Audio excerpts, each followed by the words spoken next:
चारों तरफ मजदूर काम कर रहे होते हैं और एक तरफ भट्टी जल रही होती है। उसके पास एक बहुत गरीब औरत बैठी अपनी पीठ पर बेटी को बांधे ईंट बनाने का काम कर रही होती है।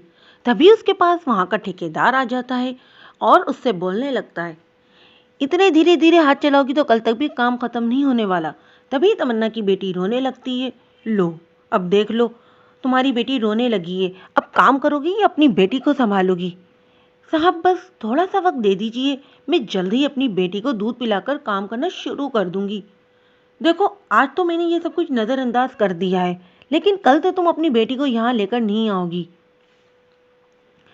ऐसा कहकर वो वहां से चला जाता है और वहां बेचारी तमन्ना अपनी नन्ही मुन्नी बेटी को दूध पिलाकर काम में लग जाती है।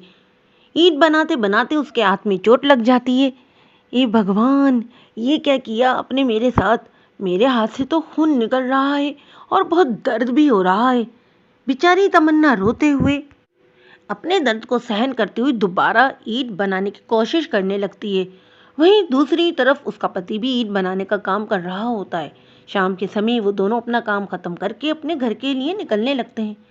ऐसे में उसका पति तमन्ना को कहने लगता है, तमन्ना, आज तो मालिक ने पैसे भी नहीं दिए, घर पर राशन भी खत्म हो गया है। तमन्ना पति की बात सुनकर कहती है, हाँ ये तो है, पर चलो घर चलते हैं। वो दोनों घर की ओर जा ही रहे होते हैं कि अचानक से बारिश होने लगती है। वो रास्ते से सफेद कट्टे उठा लेते हैं और इन्हें अपने सर पर ओढ़ लेते हैं और घर चले जाते हैं। घर पहुंचने के बाद उनकी झोंपड़ी से चारों तरफ पानी टपकने लगता है। तभी उसकी सास वहां आकर तमन्ना से कहने लगती हैं, अरे बहू, तू आ गई, चलो अच्छा हुआ। मैंने ये प्लास्टिक की पन्नियों को एक साथ जोड़ दिया है, अब ये काफी बड़ी हो गई हैं।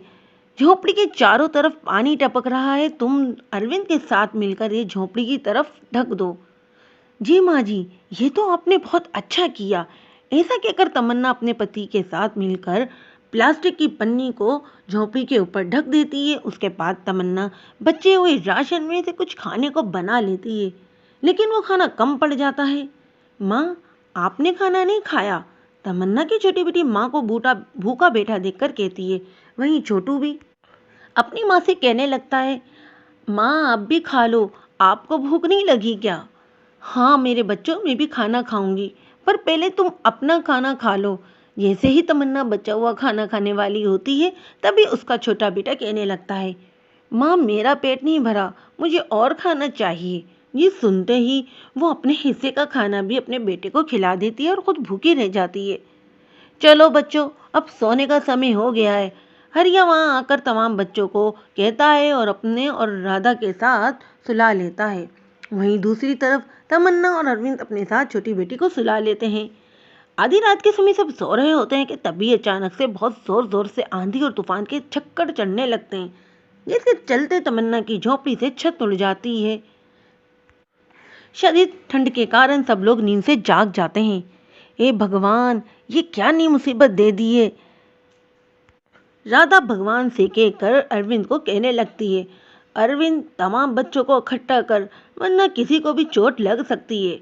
हरिया और अरविंद सब बच्चों को इकट्ठा करके झोंपड़ी के बाहर निकल आते हैं, जिसके बाद वो पूरा परिवार तेज आंधी और तूफान में रुकने का कुछ इंतजाम ढूंढने लगते हैं। और चलते चलते कुछ दूर पर उन्हें कूड़े के गत्ते के पास पाइप लाइन नजर आती है। चलो बच्चों, सब इसमें घुस जाओ। अरविंद अपने पूरे परिवार के साथ इस पाइप लाइन में रुक जाता है। तभी उसका बेटा कहता है, मुझे बहुत ठंड लग रही है पिताजी। बेटा, कुछ ही देर की तो बात है, कल से हम नया घर ढूंढ लेंगे, पर तब तक तो तुम्हें ये ठंड बर्दाश्त करना ही पड़ेगी। तभी राधा रोहन से कहने लगती है, ए रोहन बेटा, आ मेरे पास आ जा, मैं तुझे अपने आंचल में छुपा लूंगी। गरीब दादी से अपने पोते की ठंडक देखी नहीं जा रही होती है।